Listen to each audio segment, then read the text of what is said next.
Assalamualaikum warahmatullahi wabarakatuh. Alhamdulillah rabbil alamin wa bihi nasta'inu ala umuri dunya waddin. Wassalatu wassalamu ala asyrafil anbiya'i wal mursalin wa ala alihi wa sahbihi ajma'in. La ilaha illallahul azimul halim, la ilaha illallah al-arsyul azim. La ilaha illallah as-samawati wa rabbul ardi wa syarika lahu. A'udzu bikalimatillahi tammati min syarri ma khalaq. Bismillahirrahmanirrahim. Bismillahirrahmanirrahim. La yadurru syai'un fil ardi wa la fis samaa'i wa huwa alim. Bismillahirrahmanirrahim. Shalli ala sayyidina Muhammad. Bifadlillah jamaah Masjid Ikhwan Islamiyah Allah Subhanahu wa taala. Alhamdulillah pada siang kali ini memberikan kita kesehatan dan kemampuan untuk sama-sama melaksanakan salah satu kewajiban kita, yaitu salat berjamaah. Salawat dan salam semoga terlimpah kepada junjungan alam besar Muhammad sallallahu alaihi wasallam, pada keluarganya, para sahabat, para tabi'in, para alim ulama, sahabat-sahabat umat yang istiqomah menjalankan dengan sunnah-sunnahnya ya rabbal alamin. Hadirin rahimakumullah, diceritakan bahwa sebagian raja-raja mengumpulkan 5 orang ulama ahli fikih. Nah, raja itu memerintahkan agar setiap ulama ahli fikih itu berkata, berfatwa tentang berbagai hal. Maka ulama pertama mengatakan khauful khaliqi amnu wa amnuhu kufur. Takutlah kepada Allah, zat yang menciptakan langit bumi beserta isinya. Itu adalah zat keselamatan dari sesuatu yang dia takuti, sedangkan merasa aman dari siksa Allah adalah sesuatu kufur. Kemudian ulama pertama juga mengatakan wa amrul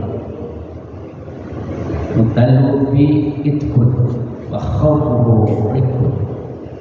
Merasa aman, selamat dari makhluk adalah sesuatu kemerdekaan, sedangkan merasa takut terhadap makhluk berarti menjadi budak. Jadi ulama ini mengatakan takutlah kepada Allah, ya. Sehingga jangan sampai engkau merasa aman terhadap ancaman Allah, siksa Allah nanti di yaumul akhir. Kemudian kalimat keduanya adalah orang yang merasa aman, selamat, ya, dari makhluk itu sesuatu kemerdekaan, sedangkan merasa takut terhadap makhluk berarti juga menjadi budak. Jadi tidak boleh kita itu merasa takut terhadap selain Allah Subhanahu wa ta'ala,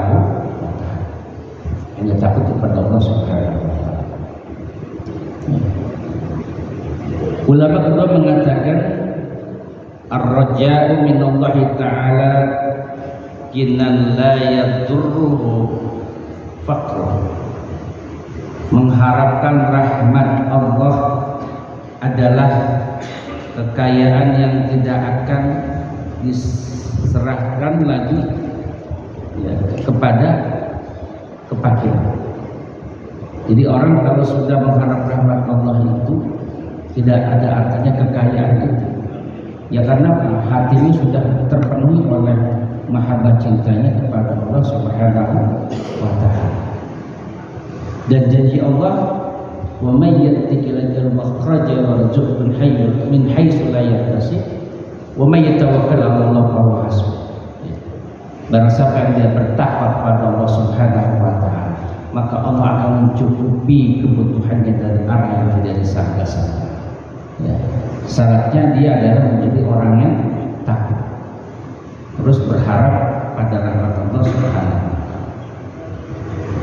Kemudian ulama kedua ini mengatakan wal ba'su anhu faqrun la yanfa'u ma'ahu ginna.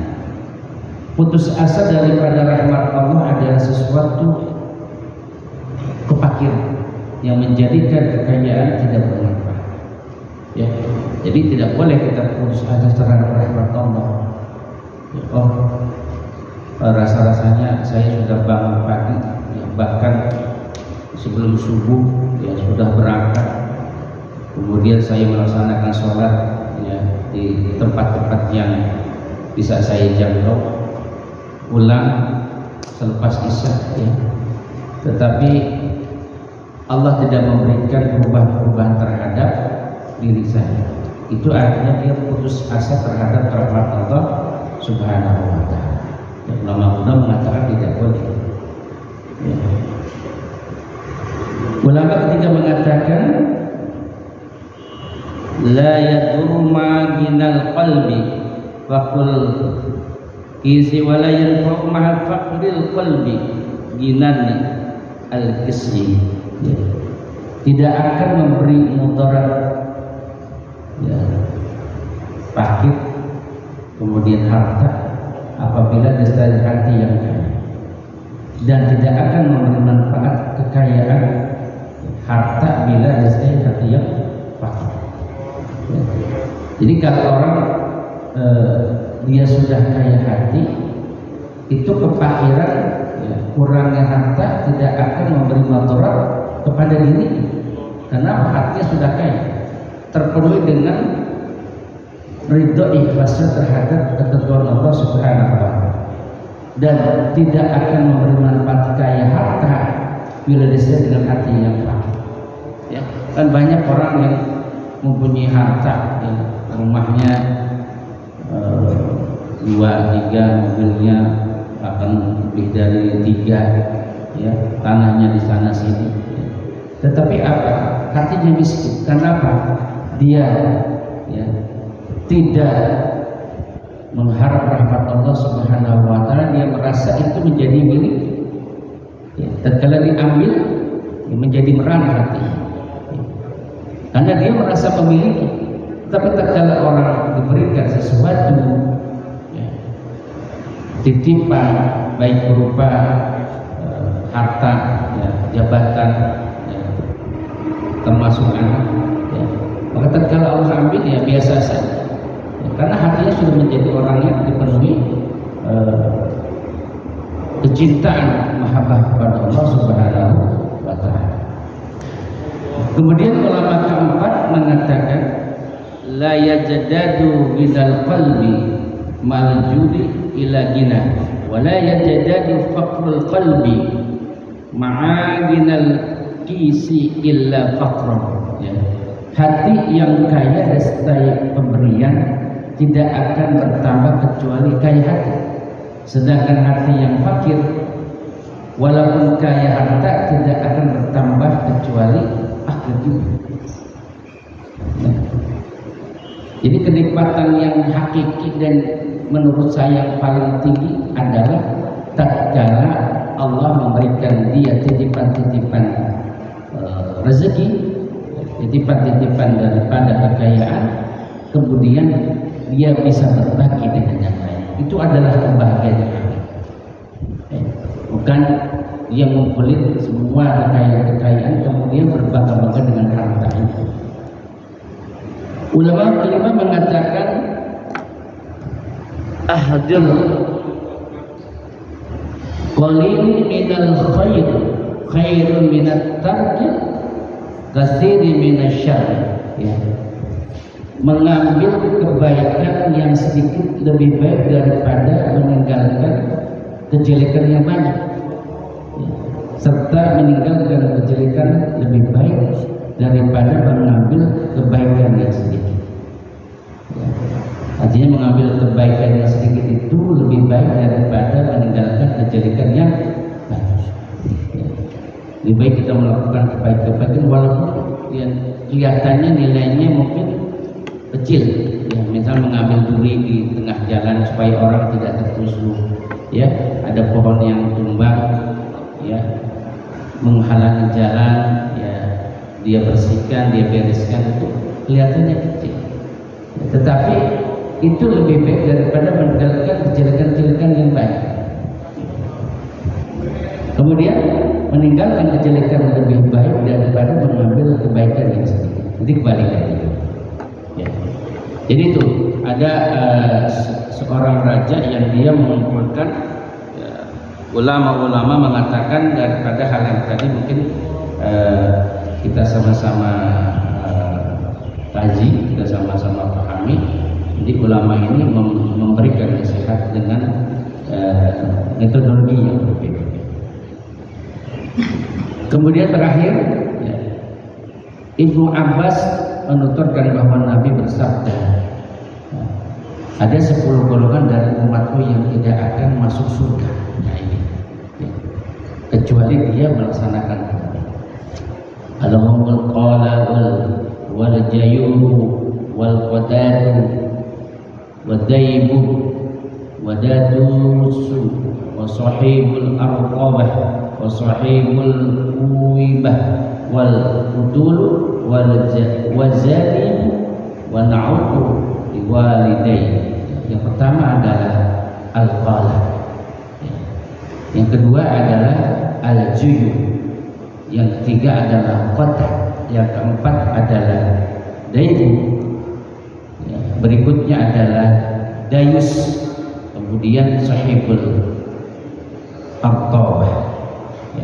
Mungkin 3 aja kita jelaskan apa sebut al-qala. Ya. Nabi ditanya, ya, siapakah qala itu ya Rasulullah? Kemudian Nabi menjawab, qala itu adalah orang yang suka mondar-mandir di antara para pemimpin untuk memberikan laporan palsu. Ya. Sebut qala. Ini orang yang suka memberikan laporan-laporan palsu terhadap pemimpin, terhadap atasan, ya, sehingga ini dia tidak akan masuk surga. Kemudian Nabi ditanya lagi, apakah yang dimaksud dengan jahil? Nabi menjawab, jahil adalah orang yang suka menggali kuburan untuk mencari kain kafan dan sebagainya. Kalau film-film ingat zaman dulu kan ada orang pesugihan, ya, orang mencari kekayaan, mencari kesaktian, kemudian tatkala ada orang yang meninggal, ya, tengah malam dia gali kuburannya, kemudian dia ambil kain kafan. Ini tidak akan masuk surga. Ya, orang yang bersekutu dengan syaitan, kemudian dia mengambil sesuatu daripada kain kafan yang orang telah. Kemudian yang ketiga apa? Ditanya lagi, apakah kotak itu? Jawab Nabi, kotak adalah pengadu domba. Kemudian Nabi ditanya, apakah daibu itu? Nabi menjawab, daibu itu adalah kerbau. Ya. Jadi tadi kotak itu adalah orang yang suka mengadu domba. Ya. Itu tidak akan masuk surganya Allah Subhanahu wa Ta'ala karena dari lisannya itu menyebabkan, ya, perpecahan yang hebat, ya. Mungkin di antara 2 orang, 3 orang, bahkan satu kampung, ya. Karena apa? Dari lisannya ini dia mengadu domba di antara saudara-saudara, ya. Dia juga daibu, yaitu germok, ya, orang yang suka ngumpulin perempuan-perempuan kemudian, ya, dijual kepada laki-laki itu. Itu saja mungkin yang dapat saya sampaikan. Nanti berikutnya saya akan menjelaskan pada pertemuan berikut yang disebut dengan dayus dan sahibul arqabah. Ya. Mudah-mudahan apa yang tadi kita simak mendapat ilmu yang barakah, mendapatkan petunjuk dari Allah Subhanahu wa Ta'ala, menjadi manfaat semuanya, dan mudah-mudahan Allah menjaga semua daripada akhlak kita yang tercela, hati kita yang tidak khusyuk, ya, dari sifat-sifat yang tercela yang dilarang Allah Subhanahu wa Ta'ala. Qafaratul majlis, subhanallah wa bihamdika, asyhadu an la ilaha illa anta, astaghfiruka wa atubu ilaik. Wallahu a'lam. Assalamualaikum warahmatullahi